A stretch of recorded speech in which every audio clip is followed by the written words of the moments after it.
ويثي تتوالين تيكيو 5 كان واحد كلت نظن غرف مزغان تونس كلت نظن تونس انون سينا هلا وردي سا بروفيسور تسلمات يسداويث ان تونس المانا عند صغاي تسكلا تغرما فرانسيس لكن داغنيت لا التماروث ثما زايك نار اون ايكريفان سبيسياليست نولي جدا وصغا نار الدين الاسلام اكن داغني تسكلا فرانسيس لا ليتيراتور فرانسيز تمنادي شدن داغني غا ان يمير انت زريوين غافين منقار المونوتيزم نار شيرشوز associé au laboratoire d'études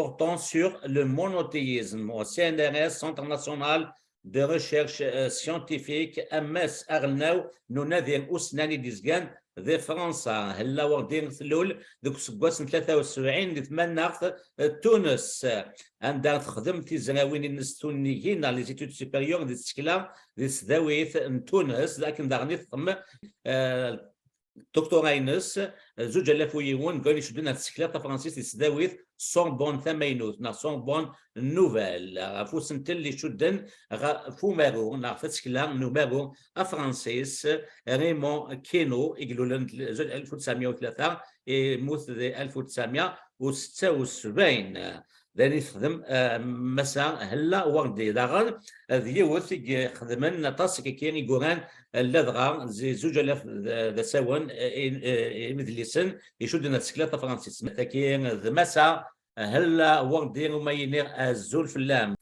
ازول بونسوار وبونجور رشيد ثنميت هلا ميت قبل ثين في جنة ذاك سي بونجور chez vous c'est bonsoir en effet à Tunis. Tout d'abord, merci beaucoup d'avoir accepté notre invitation. En attendant de vous voir ici physiquement. C'est plaisir. C'est un plaisir. Merci à vous pour cette invitation. Ça me fait très plaisir de discuter avec vous, Rachid, et avec tous ceux qui vont nous suivre.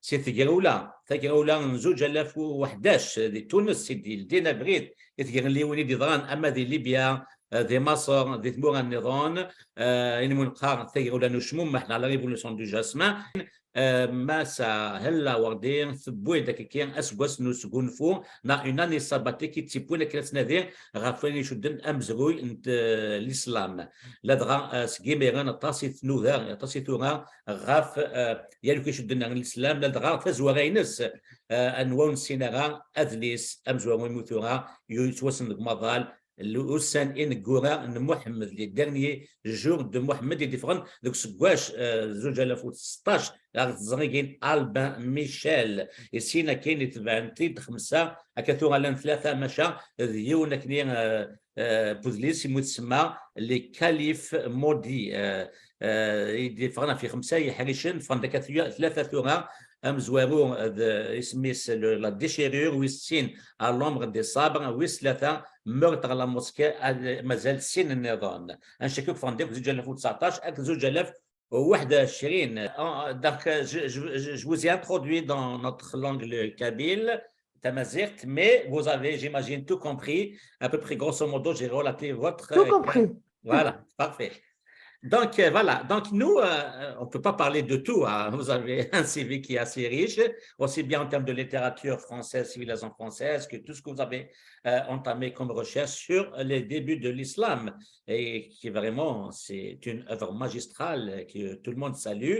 Le premier dans le livre, c'est Les derniers jours de Mohammed, bien sûr, suivi de Calife Modi.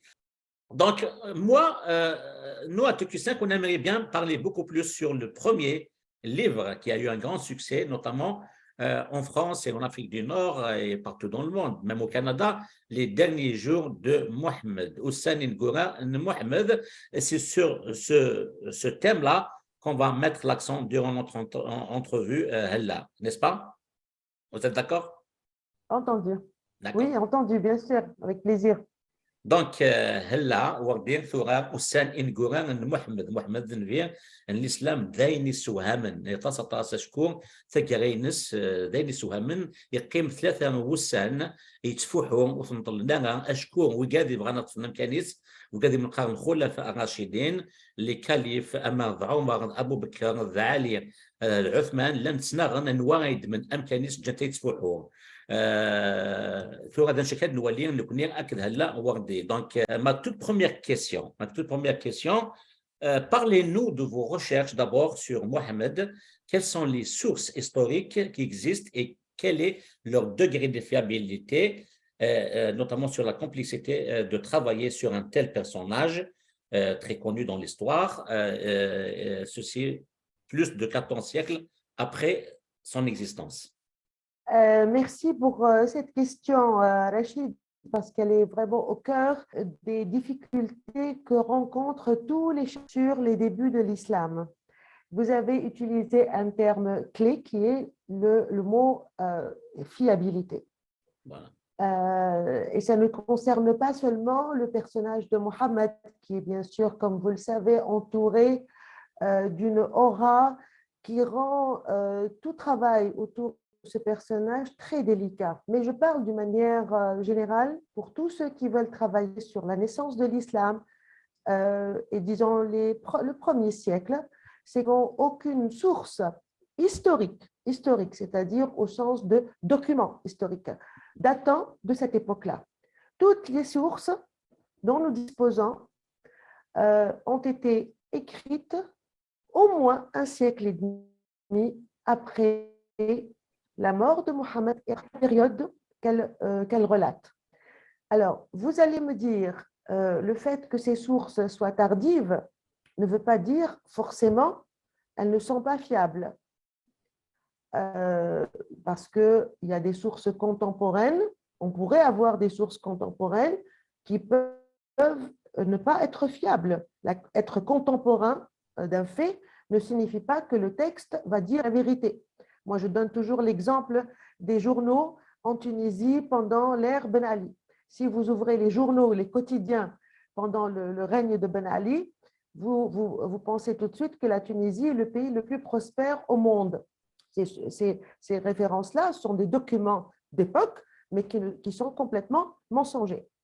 Mais pour l'islam, il y a quelque chose d'encore plus troublant, très troublant, indépendamment des sources elles-mêmes, des sources écrites, c'est-à-dire celles qui permettent aux chercheurs de construire une connaissance autour de la naissance de l'islam qui a pour pivot central le personnage de Mohammed. On ne peut pas penser l'histoire de l'islam sans Mohammed.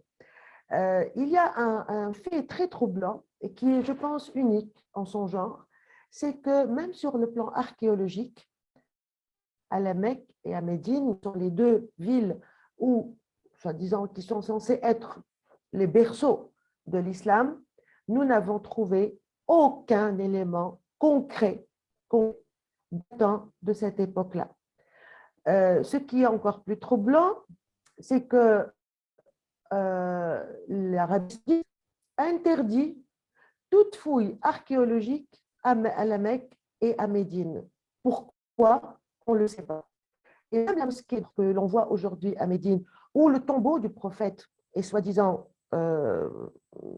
édifié, ben ce tombeau-là a été édifié presque un siècle après la mort de Mohammed.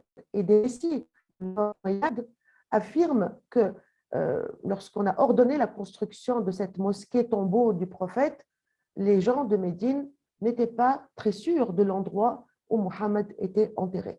C'est très intriguant et cela a entraîné chez tous les chercheurs contemporains, les islamologues contemporains, à émettre les hypothèses les plus extrêmes. Les plus extrêmes parce que nous avons un véritable trou documentaire, ce qu'on appelle un trou documentaire. C'est de penser carrément que l'islam n'est pas né en Arabie, mais ailleurs, c'est que nous sommes trompés, ou bien, soit dans le sud de la Jordanie, ou bien plutôt vers l'Irak, dans la région de Hira, ou bien carrément que Mohammed n'a jamais existé. Donc, sur le plan historique, je parle du plan scientifique historique, nous n'avons aucune preuve que Mohammed a existé, ni que Mohammed a vécu en Arabie Saoudite, dans la péninsule arabique, dans l'actuelle Arabie Saoudite. Ce sont des hypothèses que les chercheurs émettent avec beaucoup de prudence, et pour cause, parce que ce sont des hypothèses absolument iconoclastes, et surtout que, de même qu'on n'a pas la preuve de l'existence de Mohammed, nous n'avons pas la preuve non plus de son inexistence, c'est-à-dire qu'il n'y a pas quelqu'un d'autre. Et surtout qu'il y a certaines sources non musulmanes qui datent du 7e siècle, c'est-à-dire une période proche de la naissance de l'islam. Ces sources-là ne sont pas arabes, bien sûr, qui évoquent d'une manière très sommaire, disons, laconique, l'existence d'un homme qui s'appelait Mohammed et qui était un peu le roi des Arabes. Il est identifié par ces sources-là comme le roi des Arabes. Alors, le mystère est absolu et presque décourageant parce qu'en l'absence de documents, que va-t-on faire? On ne va plus écrire sur l'islam, on ne va plus travailler sur la naissance de l'islam. Personnellement, j'ai trouvé une astuce.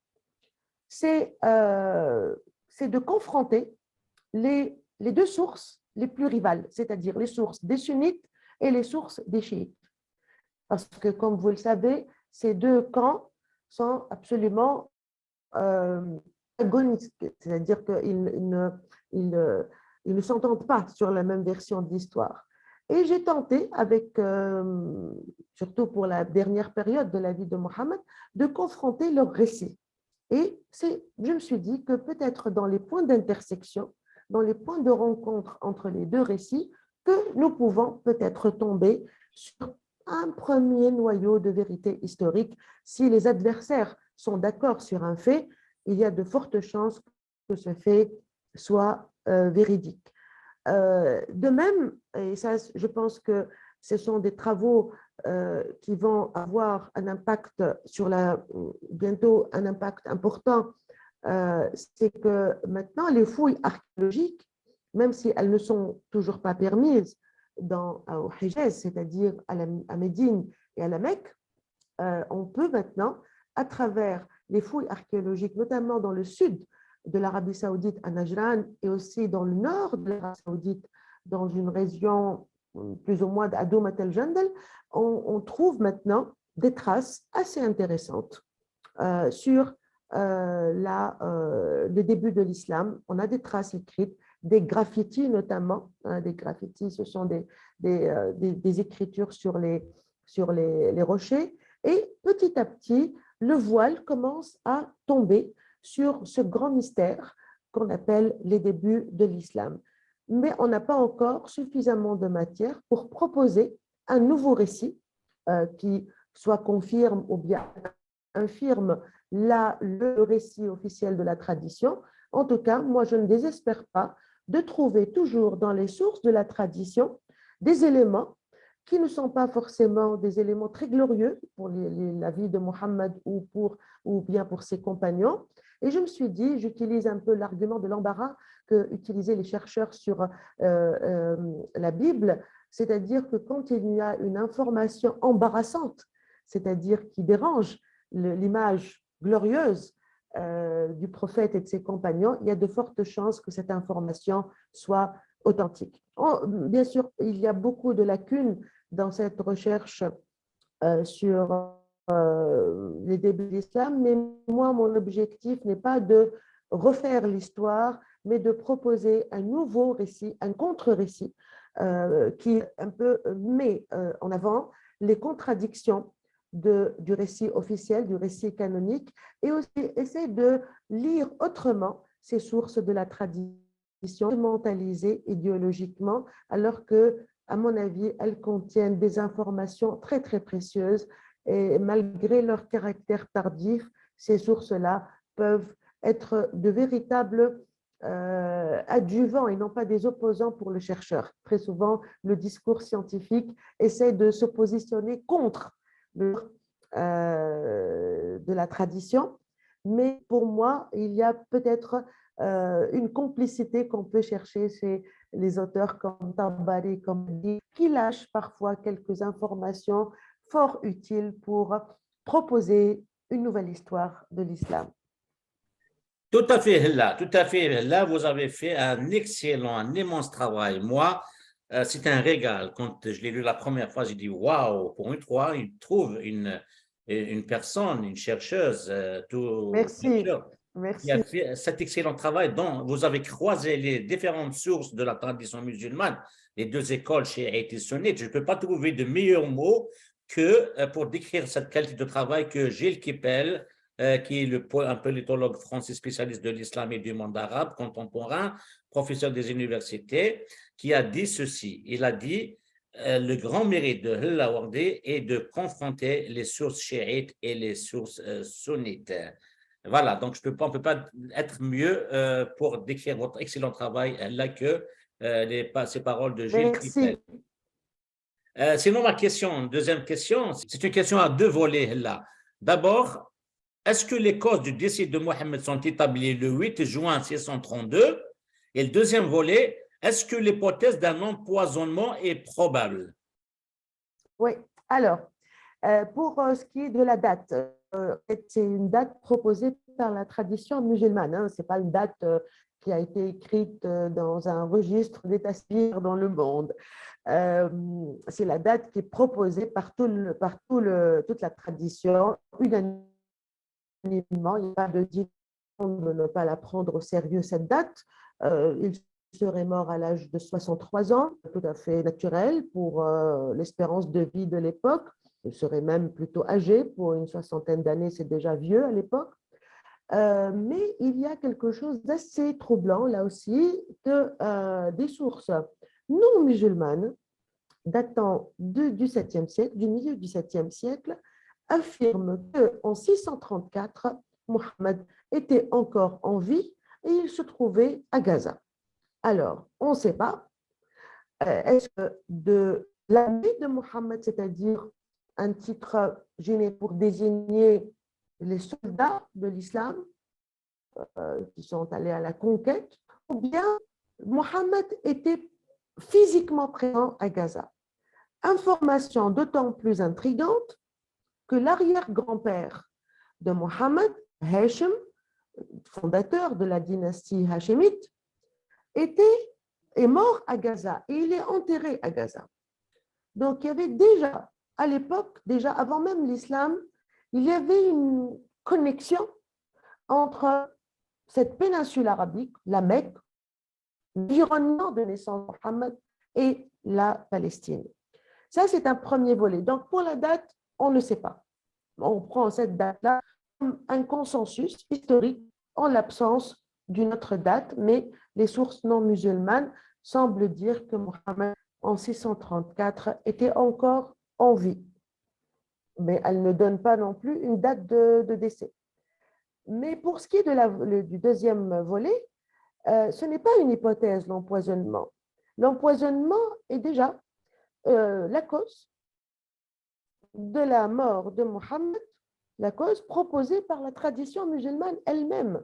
C'est la tradition elle-même qui dit que Mohammed a été empoisonné par une juive de Khaybar, parce que pour ceux qui ne le savent pas, quand il était à Médine, Mohammed s'est attaqué aux juifs qui vivaient dans un faubourg non loin de Médine, Khaybar, une forteresse, en fait, c'est une grande forteresse. Il s'est attaqué aux Juifs de Khaybar et il a fait un véritable massacre. Slogan anti-juif, dire Ah, Khaybar, Khaybar, ya Yahoud, quand les musulmans veulent rappeler aux Israéliens le mauvais souvenir de ce que Mohammed leur a fait. Donc, il y a une juive de Khaybar qui a voulu se venger de Mohammed et elle lui a servi, elle a fait semblant de faire envers lui un geste amical et elle lui a cuisiné un plat qu'il aimait bien, un rôti de viande, et elle lui a mis du poison dans ce rôti. Apparemment, l'effet du poison n'a pas été immédiat puisque la tradition musulmane nous dit que le plus sérieusement du monde, que Mohammed est mort 3 ans après son empoisonnement présumé par cette juive. La deuxième hypothèse, avancée toujours par la tradition, c'est que Mohammed est mort d'une mort naturelle. Il souffrait, paraît-il, d'une hérésie. Mais ce qui est curieux, c'est que quand on lit les sources de la tradition, ces deux versions de la mort de Mohammed émanent d'une seule et même personne, en l'occurrence sa jeune épouse Aïcha. Alors, ça montre qu'en fait, il y a parfois des mensonges assez éhontés dans la tradition musulmane, ce qui explique son manque de fiabilité. Mais ce qui est aussi intriguant, c'est que on a l'impression que ces versions un peu contradictoires, incohérentes, montrent qu'il y a réellement un embarras de la tradition par rapport à la cause de la mort de Mohammed. C'est comme si, en fait, on voulait cacher quelque chose. Quand vous appelez, quand un juge d'instruction appelle un témoin et il lui pose la même question et il a deux réponses différentes, c'est qu'il y a de fortes chances que ce témoin cache quelque chose. Voilà, j'ai l'impression que cette mort est très mystérieuse, que le fait de donner deux versions tout à fait fiables, hein, sans jamais trancher, montre que réellement la mort de Mohammed est demeurée un mystère. Et pour moi, l'hypothèse d'un crime n'est pas tout à fait exclue, n'a pas été par la juive de Khaybar, probablement par l'entourage proche de Mohammed, et je l'explique dans le livre, je donne des indices assez éloquents qui montrent que Mohammed lui-même, à la fin de sa vie, dans les dernières heures de sa vie même, la veille de sa mort, manifestait une grande méfiance à l'égard de sa propre famille et de ses compagnons. Donc, le demeure, à moins que Rachid, et là, j'espère qu'on va m'entendre, à moins qu'on la tombe de Médine et qu'on fasse une étude du cadavre qui se trouve dans la tombe de Médine. Mais je suis sûre, honnêtement, que ce tombeau est vide. En vous entendant répondre à ma question, c'est que, et c'est la première fois que je l'entends, que Abdel Muttalib, le grand-père de Mohammed, il a vécu à Gaza. Hachem, Hachem, Comment? Hachem, Sorry, Hachem, pardon. Hachem, Hachem, c'est l'arrière-grand-parent de Mohammed, c'est ça? l'arrière-grand-père, L'arrière-grand-père. l'arrière-grand-père, oui. Hachem, qui a établi la dynastie C'est le hachimite père au sein d'Abdel de Quraysh. Ouais, Muttalib, voilà, Hachem. Hachemite, oui, hachimite. oui, oui. Il est mort et enterré à Gaza, oui.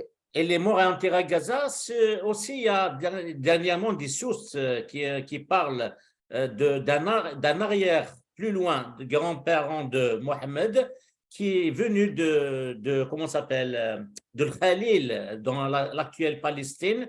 Et apparemment, à certain moment donné, l'empereur Oui, romain Constantinople, qui a officialisé le christianisme, oui, il a Héraclius, ramené les restes, ou bien les statuettes de ceux oui, des les idoles, les Ismaélites, idoles. qui adoraient à cette époque-là. Donc, il a ramené les restes, un aïeul de Mohammed qui a ramené les restes de Khalil jusqu'à Mecca. Est-ce que vous confirmez ça? Je le confirme, oui, c'est une des hypothèses qui est avancée. On trouve cette trace dans la tradition musulmane, mais on n'a aucun document qui le prouve. Mais en tout cas, ce que je peux vous assurer, Rachid, c'est que le lien entre Mohammed et la Syrie, Hachem, Bilal Hachem, en Oui. l'occurrence la région de la Palestine, est antérieure à l'islam. Et même dans la tradition musulmane elle-même, ils disent que même déjà tout petit, à l'âge de 12 ans, il a accompagné Abu Talib, le père de Ali, dans un voyage commercial, puisque apparemment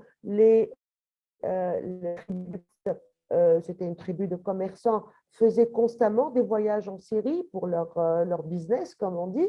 Et c'est dans ce voyage à Bousra Shem, pas Basra de l'Irak, mais Bousra pas loin de Damas, c'est décisif où il a vu ce moine qu'on appelle Bahira, qui lui a dit c'est pas le prophète attendu.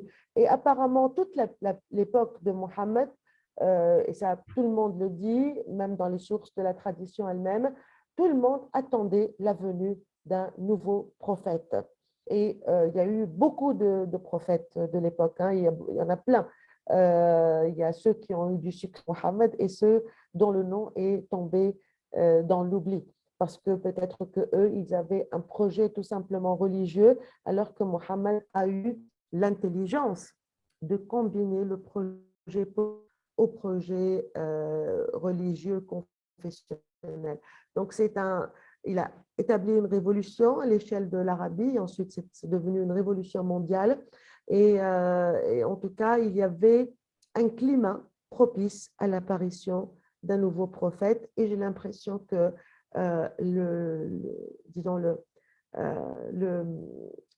cette grande loterie de la prophétie au 7e siècle en Arabie, Mohammed a été le gagnant, le regagnant de la grande loterie. Bien. Pour rester là dans le contexte de notre interview, dans notre thématique, vous l'avez bien rappelé, Mohammed avait 63 ans et il était chef d'État et chef de guerre au sens actuel des temps modernes. On peut dire même que c'est un général de l'armée. Cela faisait une vingtaine d'années depuis qu'il avait fondé l'islam et c'était autoproclamé prophète. Il avait d'abord passé 13 ans à la Mecque où il était persécuté mais protégé par son oncle dont vous avez cité le nom, Abu Talib. Non, Oui, oui, Abu Talib. Abu Talib ibn C'est Abd juste. al-Muttalib, parce que je confonds toujours son grand-père avec son oncle. Donc, Abu Talib Oui. ibn Abd al-Muttalib, al-Hashimi. Donc, il ne prêchait à cette époque-là, Mohammed, que l'amour et la tolérance quand il était sous la protection de son oncle, qui, au passage, il est mort non musulman. Donc, ses compagnons Sans étaient se convertir. tous convertis à l'islam. Voilà, exactement. Donc, les compagnons de Mohammed étaient très nombreux quand il était à la Mecque. Il n'avait instauré aucun interdit. Après la mort de son oncle Abu Talib, il s'est retrouvé sans protection et c'est là où il a dû fuir à la Mecque pour sauver sa vie. Après des négociations avec notamment les tribus de Médine, je ne me souviens plus comment ça s'appelait. Les Haous et les Khazraj. Les Haous et Khazraj. Exactement, Aws al-Khazraj. Il y trouve refuge où il a passé les 10 dernières années de sa vie pour y bâtir une puissante armée qui a réussi à battre les gens de Mecca qu'il a laissé derrière lui et créer un puissant État. C'est grâce à sa puissance, à partir de Médine, qu'il arrive à proclamer, à mettre en œuvre tous les interdits de l'islam qui sont en vigueur jusqu'à nos jours d'aujourd'hui dans les pays musulmans. Mais, c'est là où j'arrive à la question. Là, sa fin était désastreuse. Ça mérite bien, là, même si ce n'est pas évident, essayer de brièvement, pour ceux qui regardent TQ5, de résumer, raconter le contexte des derniers jours de Mohammed. Et c'est le titre que porte votre premier livre dans cette série de recherches sur les débuts de l'islam. Voilà, c'est ça ma question. Alors, pour résumer, sans trop dévoiler le contenu du livre. Bien sûr, parce qu'on invite ceux qui nous regardent à le lire, parce que c'est un régal, encore une fois. Vas-y, brièvement. Merci Rachid. Alors, pour résumer, donc sans dévoiler les détails, Oui. sans en plus encombrer ceux qui nous regardent par un long exposé, on peut rapprocher le parcours de Mohammed de celui de Napoléon. C'est-à-dire qu'avoir eu un succès fulgurant, un homme sorti de nulle part, qui avait beaucoup d'handicaps, disons, le fait qu'il soit orphelin, pauvre, il a été ballotté de famille en famille, etc. D'un coup, cet homme devient l'homme le plus puissant d'Arabie, avec beaucoup de moyens financiers, militaires et aussi une force de frappe politique inédite pour l'histoire de cette région du monde. Alors, et après, bien sûr, après cette ascension fulgurante, on a la chute fracassante. Et je décris dans le livre, justement, les différentes manifestations de cette chute, de cette décadence, de cette crise politique que Mohammed a vécue à la fin de sa vie. Et il y a eu un élément déclencheur. C'est que peut-être trop confiant en sa puissance, peut-être un peu enivré par le succès de ses campagnes militaires en Arabie, sachant que pratiquement toutes les tribus sont venues de leur allégeance, hein, même celles qui n'ont pas combattu, comme ils ont peur de lui, ils sont allés spontanément à Médine pour lui faire allégeance. Il a commencé à s'attaquer à l'Empire byzantin. Et ça a été vraiment l'erreur fatale, l'erreur le manque de discernement de Mohammed, c'est qu'il a pensé pouvoir battre l'armée byzantine. Il veut conquérir la Syrie, il veut aller à Jérusalem. Hein. Et ça a été une suite de défaites cuisantes. Surtout la bataille de Mota, à laquelle lui-même il n'a pas participé, où il a perdu son fils adoptif, Zaïd, le fameux Zaïd, son cousin, le frère de Ali, Ja'far, le fils d'Abu, et où l'armée musulmane a failli être exterminée, n'eût été l'intervention du généralissime Khalid ibn al-Walid qui a pu sauver ce qui pouvait l'être. Donc là, c'était vraiment le début de la fin pour Mohammed. Cette défaite à Mu'ta a entraîné des moqueries, bien sûr, y compris dans le camp des musulmans eux-mêmes. Ils se sont dit, mais pourquoi il nous dit que nous sommes les soldats d'Allah, que les anges combattent avec nous, alors que les mécréants sont en train de nous battre? Et ensuite, Mohammed a voulu retenter le coup en menant lui-même, en prenant la tête de l'armée à Tabouk. Ça, c'était vraiment la dernière opération militaire qu'il a faite. Ensuite, il est tombé malade et après, il n'a plus rien entrepris. Les gens ne voulaient pas partir avec lui, à tel point que, et ça on le trouve dans le Coran lui-même, dans les exégèses du Coran, à la fin, il voulait tellement encourager ses soldats à partir combattre les Roums, les Byzantins et les Arabes les appelaient Ar-Roum, il leur disait venez avec moi combattre les Byzantins, les Roums, et vous aurez comme butin les femmes blondes. C'est-à-dire qu'il en était là, à aguicher, à mobiliser et galvaniser ses troupes par l'appât d'un butin sexuel, pour montrer en fait qu'il y avait un désarroi et les musulmans ne voulaient pas revivre le traumatisme de la bataille de Mu'ta. Et bien sûr, cette bataille n'a pas eu lieu. Peut-être que c'était pour lui juste une expédition pour montrer qu'il n'avait pas peur. Et il est rentré juste après. Et là, il ne faut pas négliger que la défaite militaire dans n'importe quelle organisation politique, une défaite militaire remet en cause l'autorité du chef. Donc, j'avais expliqué dans mon livre comment l'autorité de Mohammed craquait de partout à cause justement de cet affrontement raté avec Byzance. Et même les tribus, les autres tribus arabes commençaient à créer eux-mêmes leurs propres prophètes pour garder une autonomie.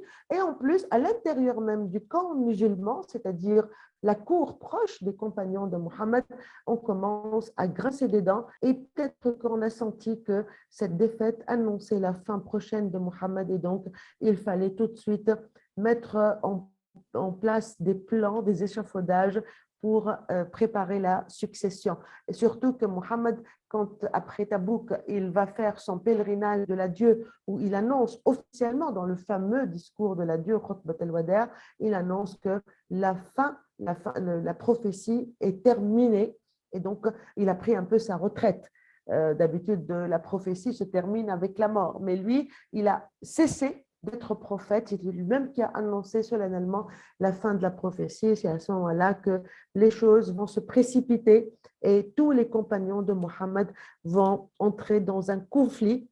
Tant que Mohammed est vivant, le conflit n'était pas ouvert, mais sachez que l'ambiance était tellement critique, tellement tendue que Mohammed, au moment de sa dernière maladie, quand il demande à écrire son testament, on dit non, il est en train de délirer, on ne va pas l'écouter. Ça veut dire qu'en fait, il y avait déjà la bataille rangée pour la succession avait déjà commencé du vivant de Mohammed, et Mohammed était conscient de cela. Je passe les détails, enfin, ce ne sont pas des détails, mais des épisodes assez importants où Mohammed a subi au moins 2 tentatives d'assassinat durant les derniers mois de sa vie. Donc, vraiment, on n'est plus du tout dans le parcours d'un prophète, nous sommes vraiment dans le parcours d'un homme politique, d'un chef militaire, d'un chef politique qui a bien sûr une autorité spirituelle. Mais mon travail, honnêtement, Rachid, dans cette reconstitution des derniers jours de Mohammed a été plutôt d'enlever un peu de casser un peu cette aura de sacralité et de traiter Mohammed comme un homme politique, ce qu'il était d'ailleurs, hein, Et militaire. un chef militaire, famille, c'est pas il était entouré d'une grande famille. Il avait 9 épouses, des enfants, des petits-enfants, donc c'était vraiment le patriarche. Et il mélangeait un peu le côté chef de tribu et en même temps le chef d'un État. Bon, c'était encore à l'état embryonnaire, on ne peut pas vraiment parler d'État, mais c'était pour l'époque, dans le tribalisme de l'Arabie, c'était déjà une configuration politique inédite. C'était la première fois qu'on a le noyau d'un État central, alors que avant l'islam, cette Arabie se caractérisait par l'éclatement, par l'éparpillement tribal. Chaque tribu avait sa souveraineté, elle était jalouse de sa souveraineté et n'acceptait pas d'être dominée par une tribu.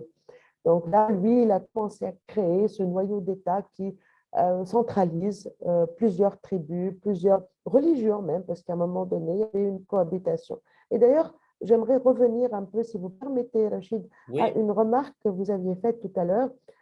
Pendant 13 ans, il a prêché l'amour et la tolérance. Ce n'est pas vrai. Ah oui? Il n'a pas prêché l'amour et Non, la tolérance. parce que quand on voit les versets mécoises et les versets médénoises, on voit le côté spirituel de Mohammed dans les versets mécoises, on voit le côté militaire, je dirais même violent parfois dans les versets médénoises quand il était à Médine. Ça, c'est acté par la plupart des chercheurs, ils l'ont dit, c'est clair. C'est ce que je voulais dire par là. Tout à fait, Rachid. Mais en fait, j'ai envie de dire qu'il était à la Mecque tolérant malgré lui. Parce que, comme vous l'avez dit vous-même, il était persécuté et il n'avait pas les moyens de mission. Donc, c'est comme si vous dites, ah, cet homme-là n'a jamais fait d'accident. Ben oui, puisqu'il n'a jamais conduit de voiture. Ça ne veut pas dire que c'est un bon conducteur, mais c'est parce qu'il n'a jamais conduit. Mohammed, dès qu'il a eu les moyens d'utiliser la force, il l'a fait. Mais avant, à la Mecque, d'abord, la communauté musulmane était très réduite. On compte à peu près une 50aine d'individus. Et il a prêché le monothéisme. Ce qui est un peu étrange parce que le monothéisme existait déjà à la Mecque. C'est ça qui est bizarre. D'ailleurs, le monothéisme, même la notion de Allah, elle existait même avant la naissance de Mohammed. La preuve, le père de Mohammed, il s'appelle Abdullah. Tout à fait. Et c'était un prénom chrétien. Ah oui? Maintenant, oui, Abdallah, c'était un nom très répandu dans le sud de l'actuelle Arabie Saoudite, du côté de Najran. Ça, c'est vraiment les archéologues qui l'ont vu, qui l'ont constaté sur des textes écrits de l'époque et qui disent en fait qu'il y avait une forte communauté chrétienne à Najran et que le prénom le plus utilisé en Arabie dans cette région-là, c'était le prénom chrétien Abdallah. Et donc, ça veut dire que déjà Dieu était désigné par le mot Allah. Et en plus, dans la Kaaba du temps de Mohammed, il y avait des images du Christ et de Marie. D'ailleurs, quand lui, il est entré dans la conquête de la Mecque pour détruire les idoles, c'est-à-dire les statues, il a dit détruisez tout sauf l'image de Jésus et de Marie. Ça veut dire qu'il y avait déjà une sorte de pluralisme religieux à la Mecque. que Waraqa, le fameux Waraqa ibn Nawfal, le Oui, cousin de sa première femme, Khadija, le cousin de il était Khadija, le cousin de Khadija. tout à fait, il était chrétien. Et c'est lui qui a identifié Mohammed comme quand Khadija est allée voir son père pour lui parler de ses premières apparitions de Gabriel à son mari. Et lui, il l'a rassuré, il lui a dit non, non, t'inquiète pas, c'est Gabriel. Et Mohammed a attendu. Il était chrétien, Waraqa ibn Nawfal. Donc ça veut dire qu'à la Mecque, il n'y avait pas de problème de reconnaissance du monothéisme. On peut parler même d'éclectisme religieux à la Mecque. Sans doute, le culte le plus dominant était le polythéisme, défendu par les grandes familles, les grands clans de la tribu, mais cela veut dire qu'ils toléraient parfaitement l'existence d'autres croyances religieuses, notamment le christianisme, le judaïsme, qui était très présent, par exemple, à Médine, à Yathrib, à l'époque, avant qu'elle devienne Médine. Donc, nous sommes vraiment dans un grand mystère. Pourquoi est-ce que Mohammed a-t-il été persécuté? Est-ce que parce qu'il appelait les membres de sa famille à pratiquer un culte qu'ils ignoraient totalement? Ce n'est pas vrai, puisqu'il y avait déjà dans les familles, les grandes familles de l'époque, il y avait déjà des personnes qui pratiquaient le monothéisme ou qu'on appelait en fait le hanifisme abrahamique, parce qu'ils se disent tous un peu inspirés par Abraham. Il n'est pas venu avec un message que personne n'avait jamais entendu. Alors, c'est ça la grande question pour moi. Est-ce que l'ambition politique de Mohammed dérangeait ou bien sa prédication religieuse? Moi, je pencherais pour la première hypothèse. Je pense qu'ils ont tout de suite vu que cet homme-là est venu pour mener un véritable renversement de l'ordre politique de la Mecque, c'est-à-dire devenir le chef. Avant, dans l'organisation tribale de la Mecque, on a plusieurs chefs de tribus qui comme un peu dans le Sénat, hein, dans le monde latin, dans le monde antique, les sénateurs, c'est-à-dire les représentants les plus prestigieux de chaque clan, qui se réunissent dans un club qu'on appelle Dar al-Nadwa, un peu une sorte de parlement, et ils discutent des affaires de la cité. Il y avait pratiquement une gouvernance collégiale. Et là arrive ce jeune homme, qui était jeune à l'époque, il avait une quarantaine d'années, qui dit non, maintenant on va tous adorer Dieu. Peut-être qu'ils ont tout de suite perçu chez lui une tendance à vouloir dominer, plutôt que simplement transmettre un message. Et lui, il attendait son heure, c'est pour ça qu'il était intelligent. Tant que son oncle et sa femme Khadija, parce qu'on oublie toujours de dire qu'en fait la mort de Khadija et la mort d'Abu Talib sont quasiment simultanées. Et Khadija aussi était une grande protectrice de Mohammed. Donc les deux sont morts, les deux personnes très proches de Mohammed, qu'il adorait par-dessus tout, hein. Il aimait beaucoup son oncle et il aimait beaucoup sa femme. Et donc quand ces deux personnes-là qui le protégeaient, qui sans doute le rassuraient psychologiquement, et on se demande pourquoi Abu Talib ne se serait pas converti à l'islam, c'est un grand mystère. Pourquoi est-ce qu'il n'a pas cru son propre neveu, qu'il aimait comme un fils, hein? Ce n'est pas simplement le neveu qu'il voit une fois par an, hein? Il l'a quasiment adopté, il le considérait comme un fils. Donc pourquoi est-ce qu'il ne l'a pas cru? Pourquoi est-ce qu'il n'a pas été complice avec lui dans cette grande idée qui va changer le monde et qui va permettre à sa tribu d'éviter l'enfer? Enfin, il y a plein de choses qu'on ne comprend pas. J'aimerais un jour discuter avec un shir pour lui dire, mais comment est-ce que vous dites que Mohammed est venu avec un message inédit alors que les sources de la tradition musulmane elle-même, par exemple, le livre de Azraq, les Akhbar Makkah, décrit l'ambiance religieuse à la Mecque, comment il y avait les juifs, les chrétiens, il y avait les polythéistes, il y avait qu'on appelait les anadiqa, les indiques, qui en fait étaient un peu comme les libres penseurs. Il y avait même des gens qui interdisaient la consommation de l'alcool. Avant l'islam, avant tout ça, il y avait une pratique religieuse, le pèlerinage. Et Mohammed, d'ailleurs, a affirmé là le jeûne aussi. Tout ça, l'islam ne l'a pas inventé. Il est venu se glisser dans une croyance religieuse éclectique qui mettait, en fait, qui caractérisait l'environnement dans lequel il a grandi.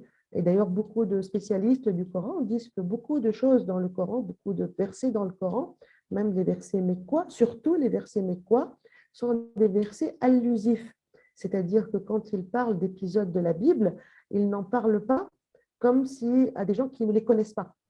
Il parle des gens qui sont déjà au courant de ces histoires-là, qui ne les découvrent pas. C'est pour ça qu'on parle de caractère allusif. C'est comme si, comme moi je vous parle, Rachid, je vous dis 14-18. Très bien que je parle de la Première Guerre mondiale. Il y a des raccourcis comme ça, des allusions. Il y a des débats théologiques au sein du christianisme. Est-ce que Mohammed est le fils, est-ce que le Christ est le fils de Dieu ou pas? Est-ce qu'il y a l'Immaculée Conception? Donc, tous les débats théologiques qui traversaient le christianisme de l'époque sont présents dans le Coran. On pourrait même dire que d'ailleurs le nombre de fois où le Christ est cité, le Christ est le prophète le plus cité dans le Coran. Donc c'est assez étonnant. Est-ce que Mohammed était un hérétique chrétien? Peut-être. Était-il chrétien? Était-il juif? Dans le Coran, le nombre de fois que Moïse a été cité, c'est incroyable. C'est le plus cité dans Incroyable. Oui, dans le Coran. Oui, c'est ça, c'est extraordinaire. C'est-à-dire qu'en fait, il y a une adhésion à ces religions-là. Et d'un coup, d'un seul, et c'est ça ce qu'il y a de la contradiction dans le Coran, et d'un coup, on voit des choses très violentes à l'égard des Juifs, des choses très violentes à l'égard des chrétiens. Et il n'y a que l'islam qui doit survivre, toutes les autres religions doivent être exterminées, ou les autres doivent être ramenées à l'islam. C'est ça ce qui est un peu étrange, cette contradiction-là dans le Coran, dans le message de Mohammed, et nous invite à repenser les origines de l'islam comme une hérésie chrétienne. Et il y a eu beaucoup d'hérétiques chrétiens qui vivaient dans les confins de l'Empire byzantin.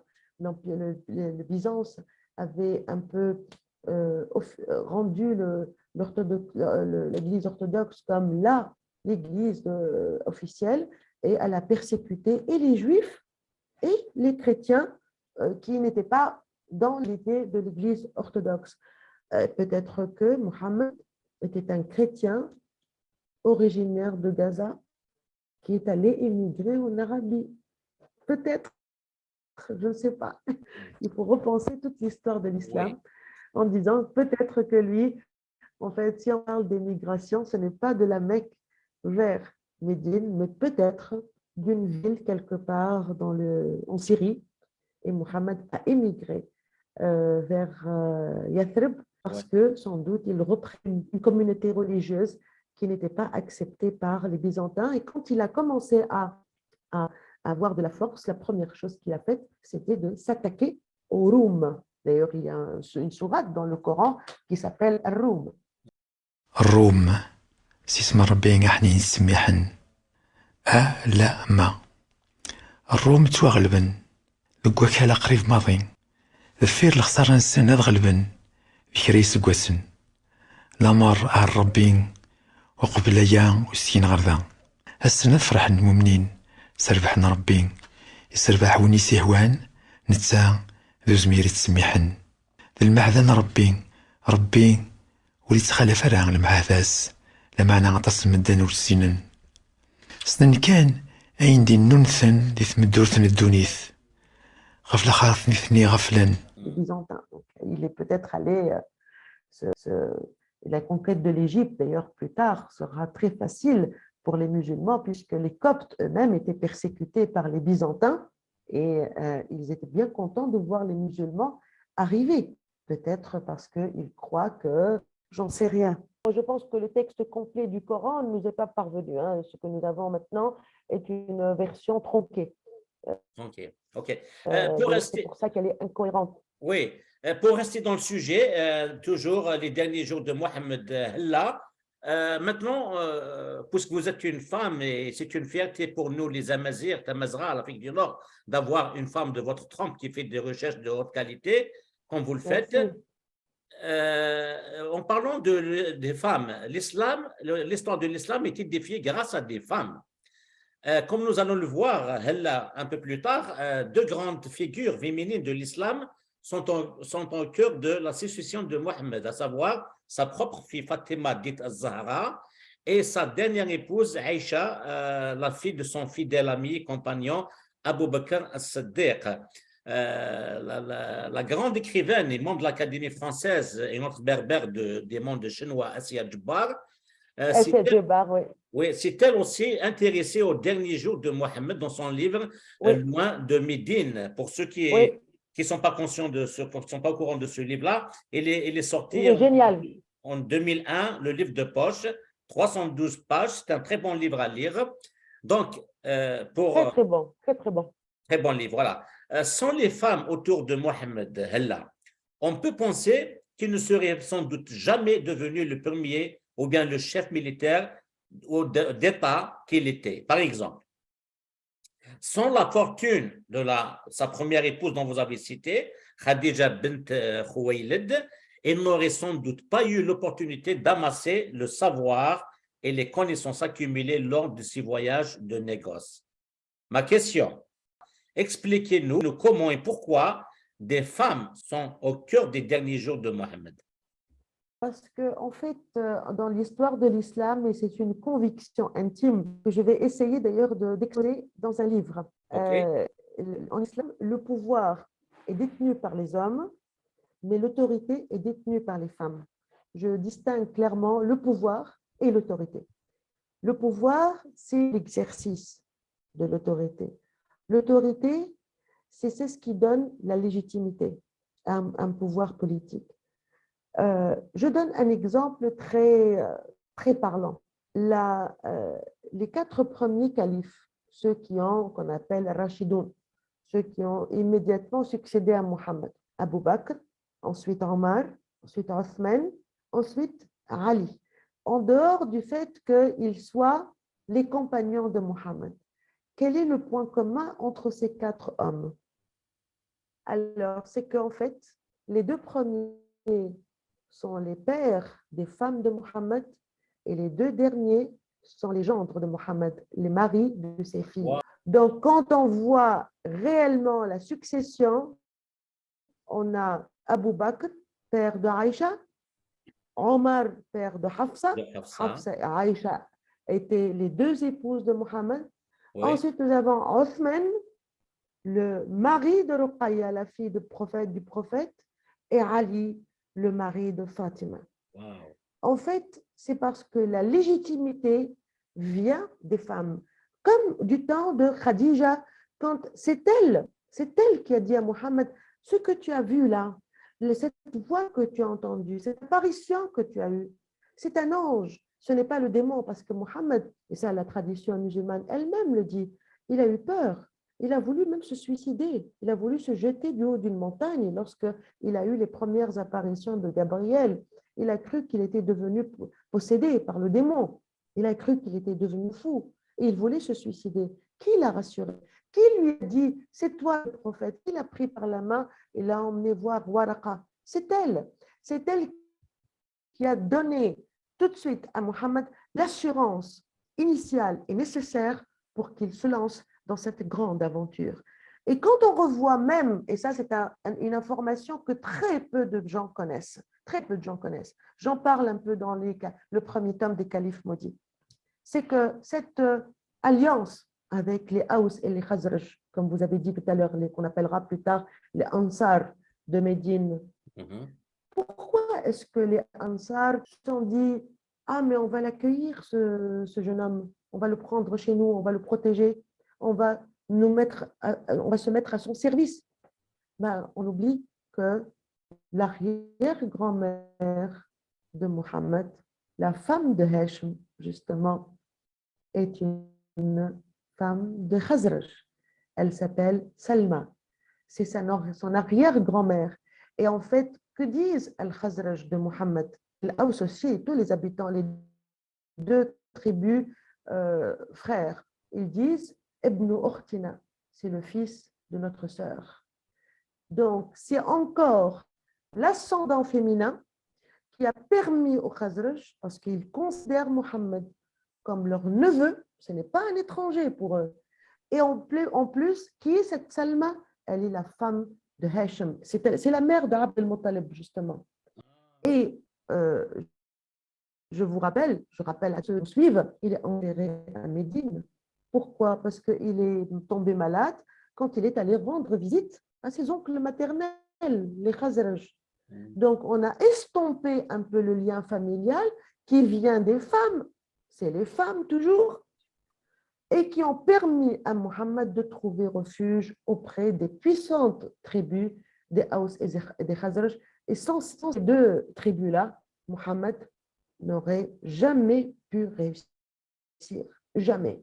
Parce qu'ils ont donné non seulement le support matériel, le support logistique, le refuge politique, ils ont accueilli les immigrants dans leur maison, ils leur ont donné leur nourriture, leurs filles, leurs femmes.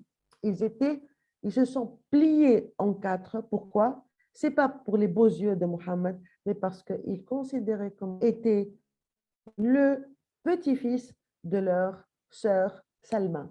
Donc, en plus, c'est dans les sources de la tradition, mais le récit officiel, malheureusement, Rachid tend toujours à estomper le rôle des femmes, à les mettre un peu sur la périphérie de l'histoire, alors que réellement, elles ne sont pas, j'ai envie de dire, des faiseuses de rois, c'est des faiseuses de prophètes et de califes.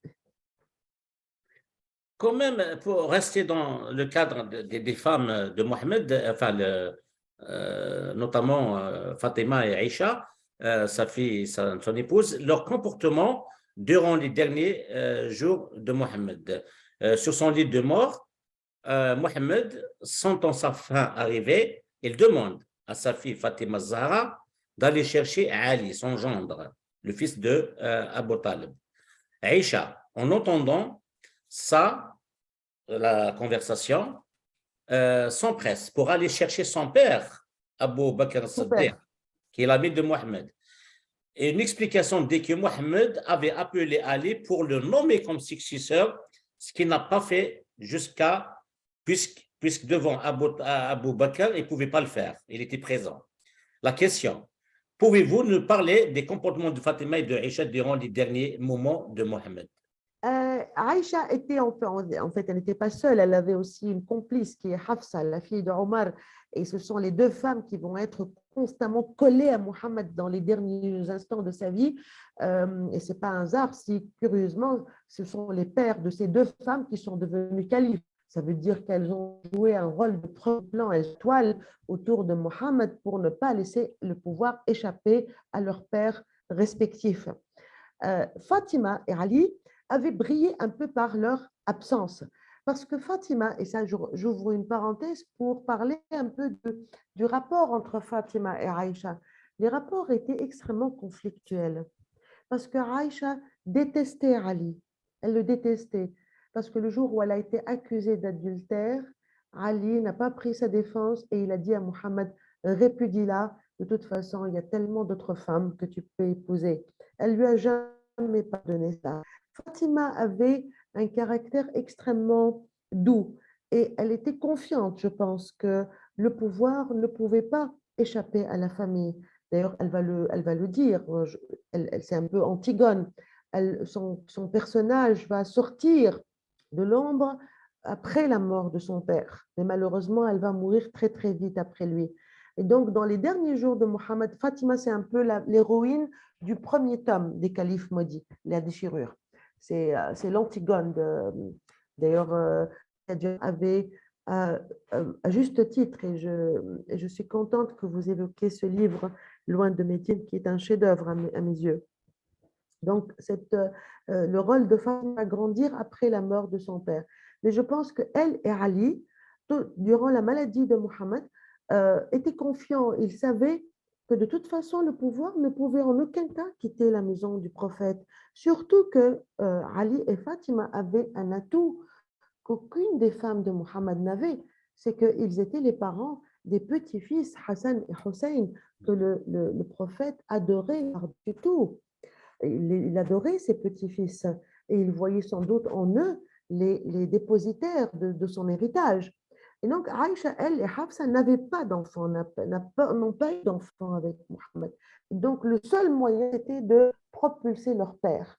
Et donc, là, pendant les derniers jours de Mohammed, on va voir Fatima apparaître et disparaître. Les chiites, dans les récits chiites, on dit qu'en fait, Mohammed a réussi pendant sa dernière maladie à détourner l'attention de Aïcha et de convoquer Ali tout seul pour lui dire que en fait, c'était lui le successeur, c'est lui qui devait être l'imam, c'est-à-dire le chef, et qu'après, bien sûr, les volontés de Mohammed n'ont pas été respectées puisqu'on a profité du moment où Mohammed était en train d'être lavé par son gendre et cousin Ali quand il est mort, la toilette mortuaire. Et c'est à ce moment-là qu'Abou Bakr et Omar ont fait le coup d'État. Mais en tout cas, puisque nous sommes dans l'intimité de Mohammed malade, il ne quittait pas son lit, on voit constamment rôder autour de son lit Hafsa et Aïcha, alors que les autres femmes, je rappelle qu'en fait, Mohammed, au moment de sa mort, avait 9 épouses. Les 7 autres se sont volatilisées comme par hasard. Donc, c'est elles qui vont jouer le rôle politique de premier plan, c'est elles qui vont lancer la balle dans le camp de leur père pour qu'ils prennent le pouvoir.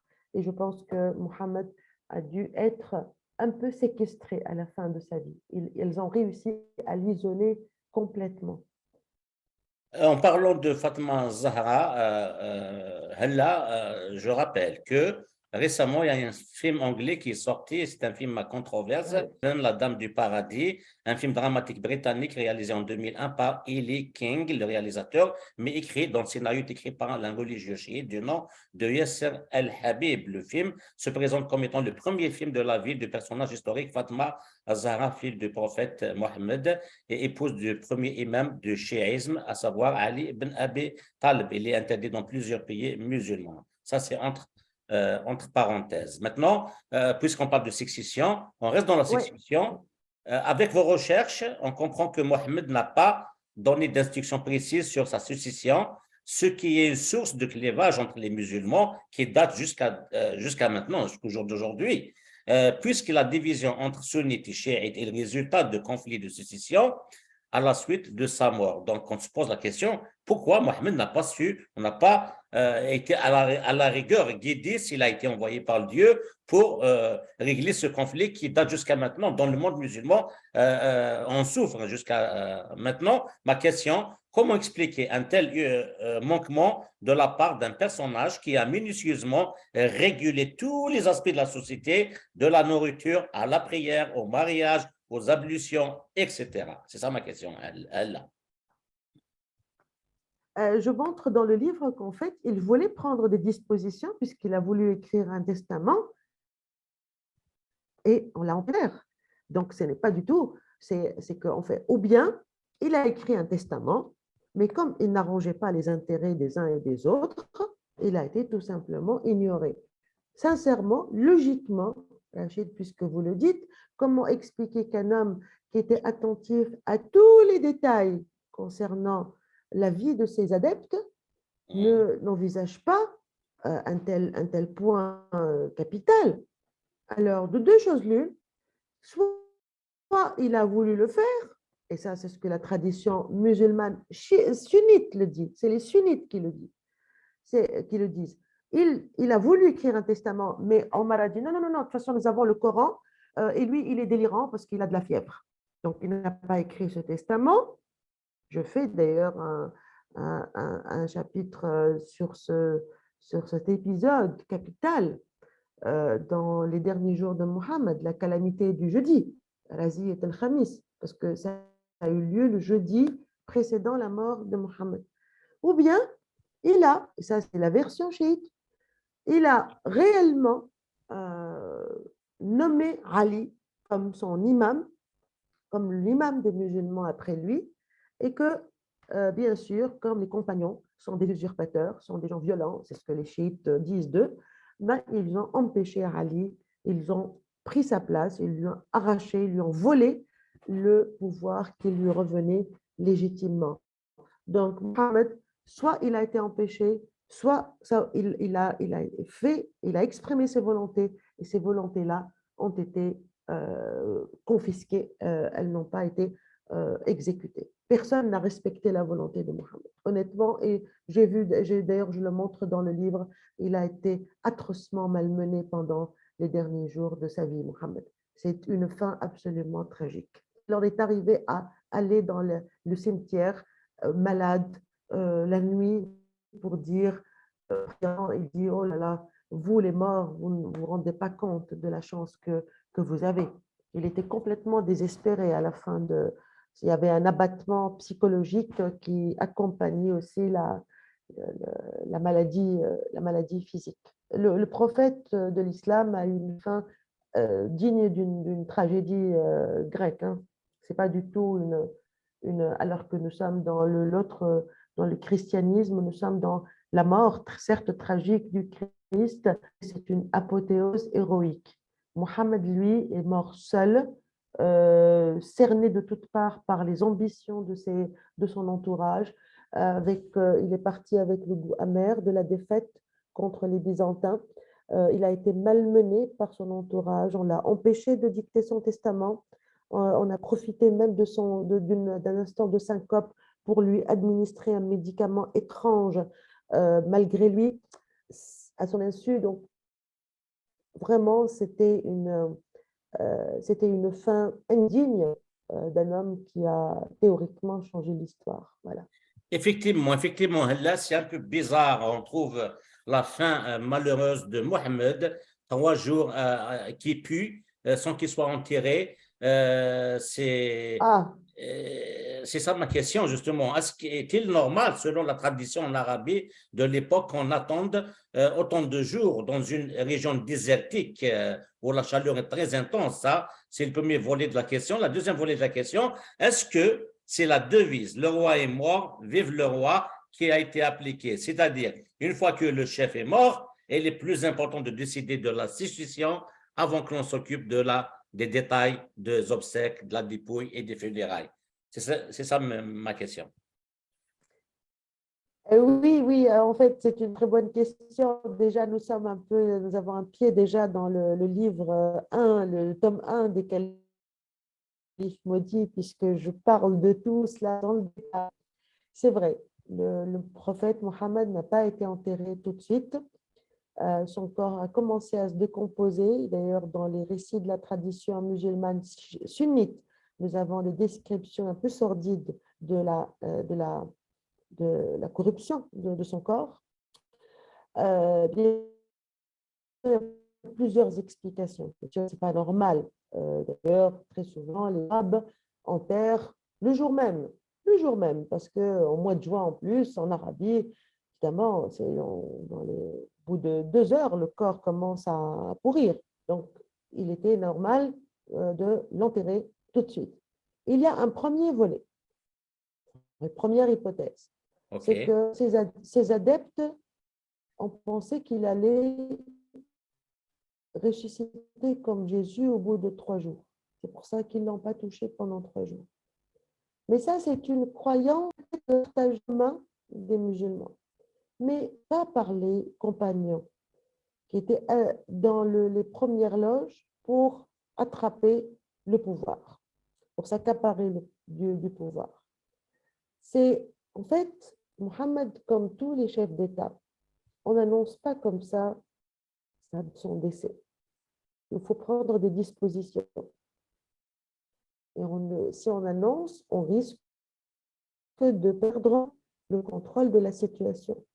Donc, je pense que la mort de Mohammed n'a pas été annoncée tout de suite pour laisser le temps à la mise en place du nouveau régime, pour qu'il n'y ait pas de vacances à la tête de l'État.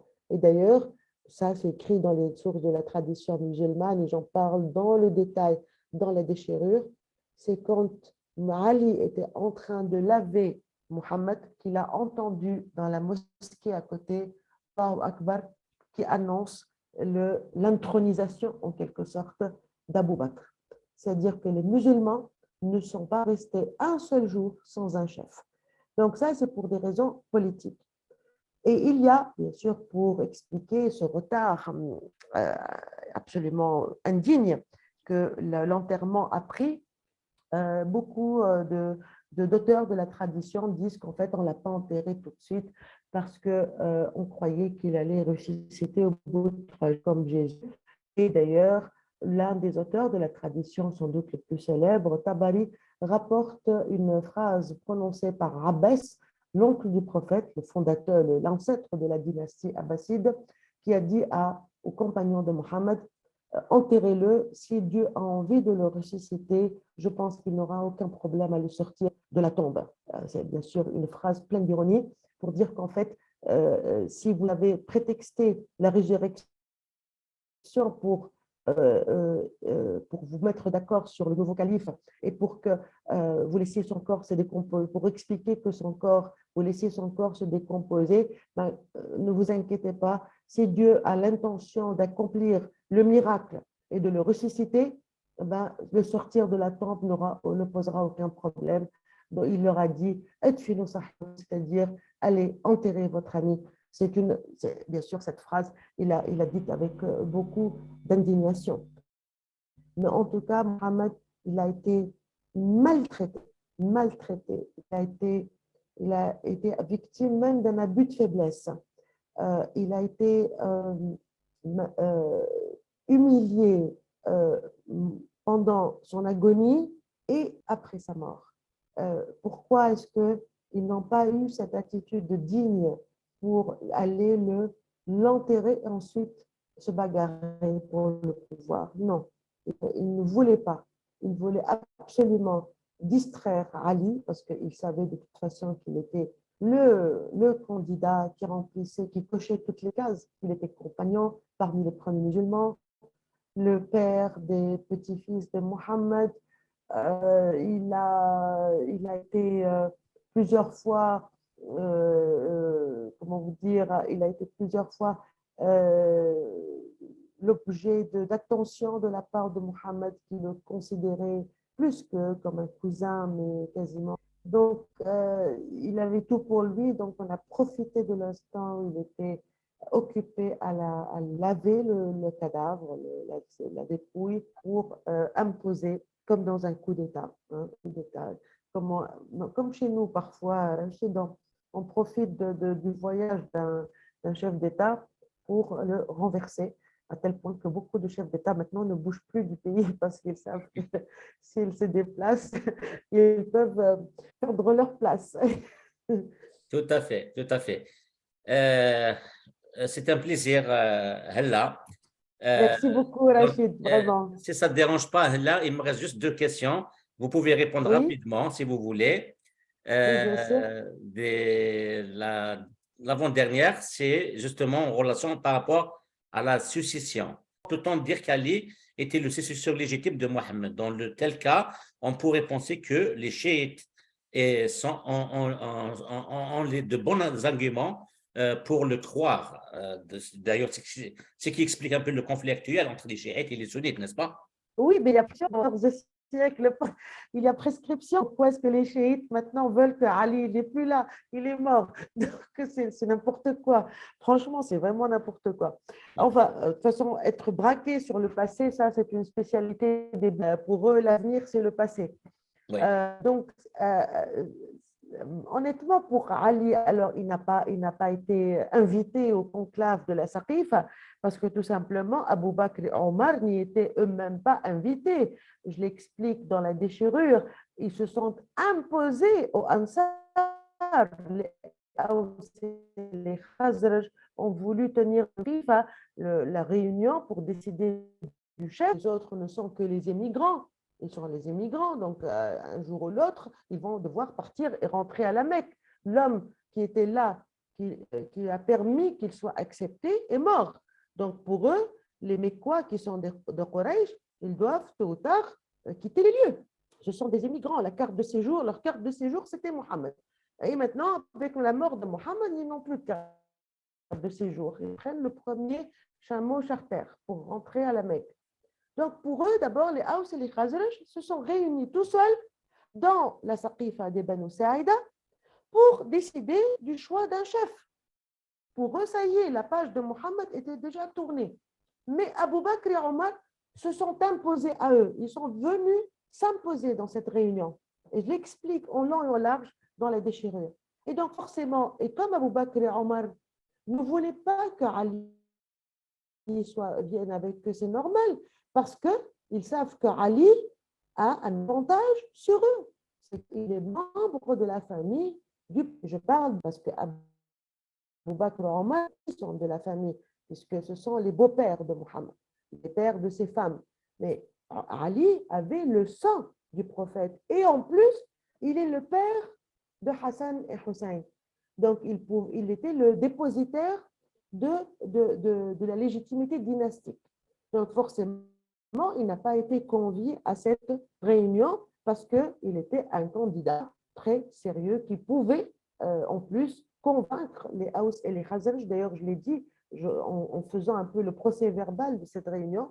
Je rappelle que les Haus et les Khazraj, quand ils se sont bagarrés avec Abu Bakr et Omar, ils leur ont dit, puisque vous dites que vous êtes légitimes plus que nous, parce que vous êtes les premiers à vous être convertis à l'islam, eh ben, Ali est plus légitime que vous, puisqu'il s'est converti avant vous, et en plus, il est de la famille du prophète, et pas vous. Donc, à ce moment-là, Abu Bakr et Omar n'étaient pas des idiots, ils n'allaient pas prendre avec eux Ali, qui risquait de leur prendre leur place, la place qu'ils voulaient. Et deuxième point, concernant Ali, je pense qu'indépendamment de tout, les compagnons de Mohammed se méfiaient de Ali parce que il n'était pas quelqu'un de fiable à leurs yeux. Et c'est pour eux d'ailleurs, l'avenir a un peu donné raison à cette opinion, puisque quand est-ce que le califat bien guidé, le khilaf al-Rashid, s'est effondré? Et quand est-ce que les musulmans ont été déchirés par l'affreuse guerre civile qu'on appelle al-Fitna al-Kubra, la grande discorde? C'est quand Ali est devenu calife. Ça veut dire que lui, il a fait un échec. C'est un homme politique raté. Et peut-être que les compagnons de Mohammed voyaient ça en lui. Ils ne pouvaient pas lui faire allégeance parce qu'ils ne lui faisaient pas confiance. Et ils avaient raison, puisque quand est-ce que les musulmans se sont coupés en deux, entre sunnites et chiites, à cause de Ali? Quand est-ce que les musulmans se sont littéralement entretués? C'était pendant le règne d'Ali. Abu Bakr, Omar, bien qu'ils aient vécu tous les deux des dissensions internes, il y avait des bagarres à l'intérieur de la communauté musulmane, mais ils avaient réussi plus ou moins à contenir cette tension interne. Avec Ali, ça s'est lâché complètement parce qu'il était un incapable. Politiquement, il était un incapable. Et c'est pour cette raison, à mon avis, qu'il a été écarté par les propres compagnons de Mohammed. Ça, c'est mon opinion. Alors, est-ce qu'il était légitime ou pas? À la limite, maintenant, on s'en fiche, hein, parce qu'il n'est plus là. Mais ce qui est clair, c'est que le grand drame de l'islam, c'est pas une simple bataille de succession, c'est que tout de suite, l'islam est devenu politique. Il était une affaire de pouvoir politique. C'est pour ça qu'il traite encore, ce n'est pas la politisation de l'islam n'était pas un accident de l'histoire. Elle était déjà dans l'ADN de cette religion et c'est ce qui est le drame de l'islam jusqu'à nos jours.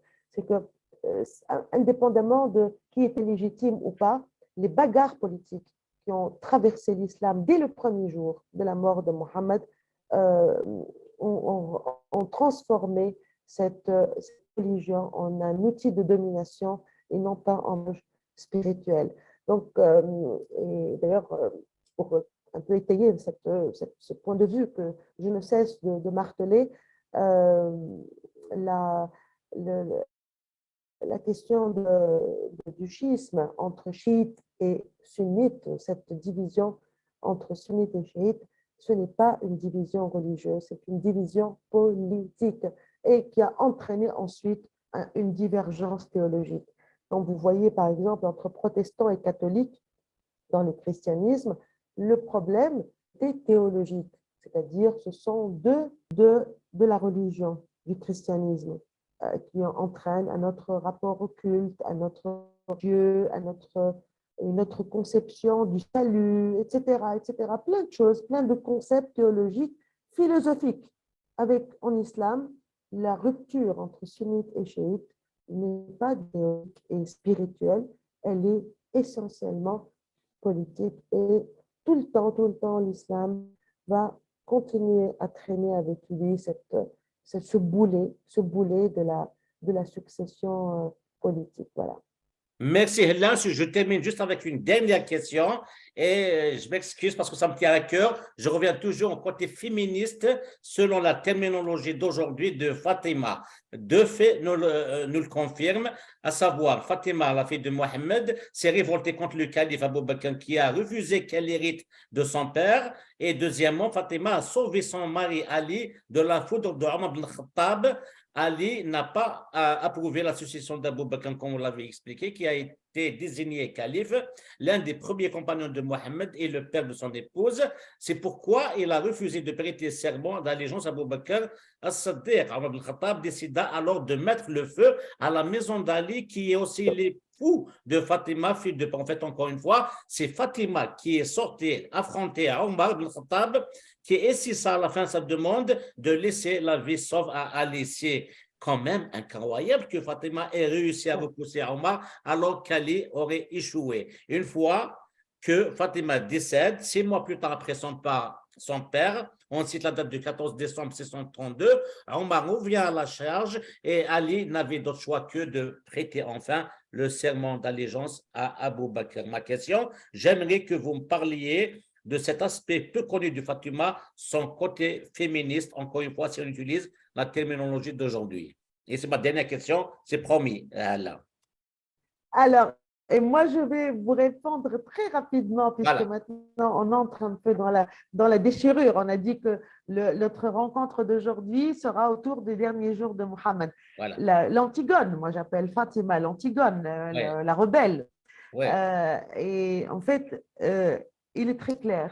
Qui est la mère de Fatima?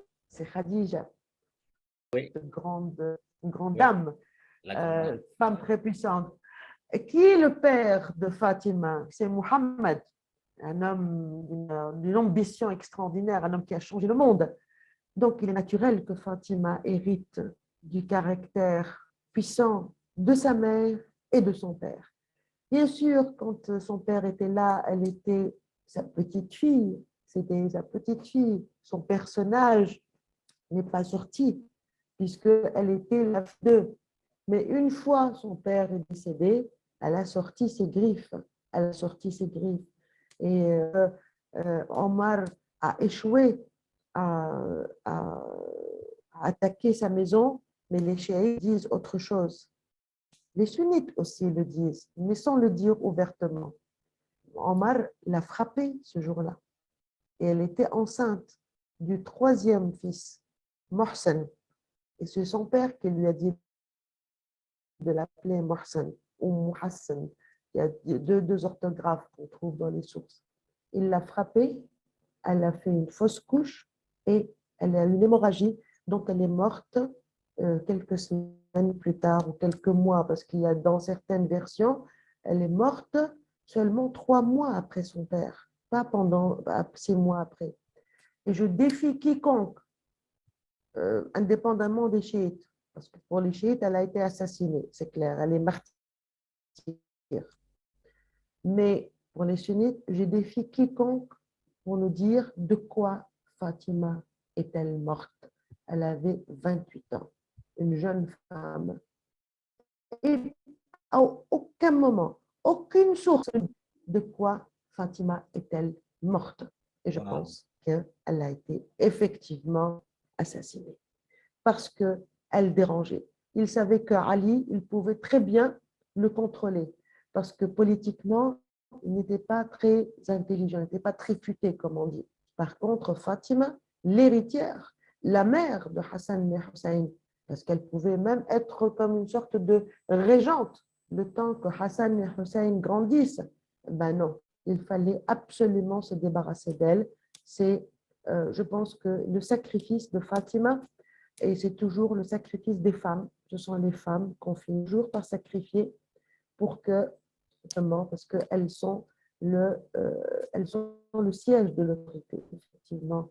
Et Abu Bakr savait qu'il ne pouvait avoir de légitimité que lorsqu'il se débarrasse de Fatima. Fatima est allée le maudire à la mosquée. Et d'ailleurs, d'où le titre, les califes maudits. Elle est allée le maudire, lui et Omar, à la mosquée. Et donc, on ne va pas en dire plus. On va laisser peut-être la discussion autour de Fatima, Antigone, pour de prochaines rencontres, voilà.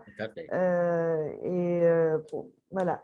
Et après, donc, bien sûr, je parle beaucoup du personnage de Fatima, de sa manière de se battre pour ses droits. Le point de Fatima, le personnage de Fatima est une femme musulmane en qui nous sommes tous appelés à nous identifier. Et je trouve que c'était vraiment dommage que la figure de Fatima ait été confisquée par les chiites.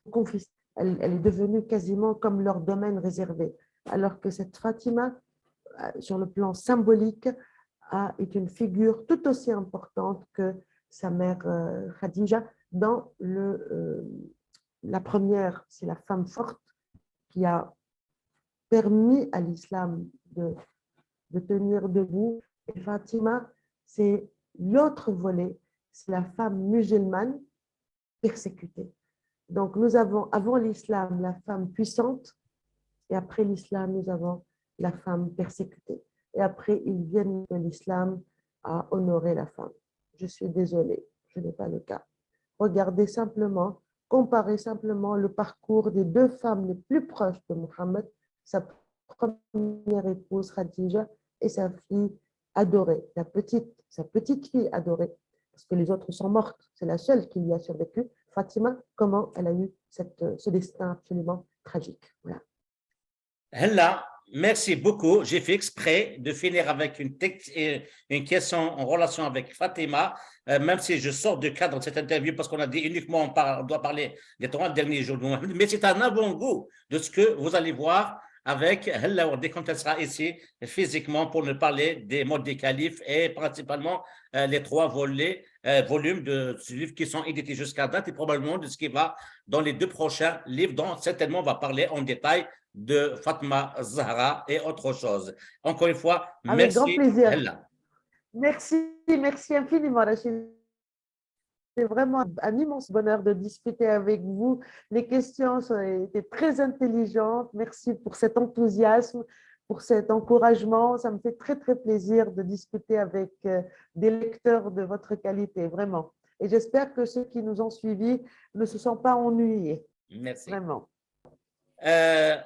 ثيك نظام ثاني هلا وردي ما كان وين تكون سيدي قيم نزنا اكيد سلام 3 والسنين نقول محمد ماشي داينا اي قبل العقل جانتي تفوحو ولا الحبيب الاول اللي نزدي الزين ارمي كفانت بوك على سنو قادي منقر الخلفاء الراشدين تنبت نوات في الامكانيس ذا شتكيري كفريكم زغوي ومزمير ما تغرم ديك غربازن كون نظام نشكور ذا مزغوي صراحه ذا مزغوي اي جن اطاسي سقسيين اي اللي نقول لا غني مذنن مازال مليل اكذا هلا وردي تمليلي نظام لا دغا نسمع دغ حال كندا ذاكير عند النوي امسلاي غافيث لي سن نظام يتسوفر لان كيكير كثوره 3 يشدن اي مسمى الخلفاء داو السور لي كاليف مودي فندك كثلوغا 3 يون سميس لا ديشيرور وايض à l'ombre des sabres ويسكراض meurtre à la mosquée ديفرون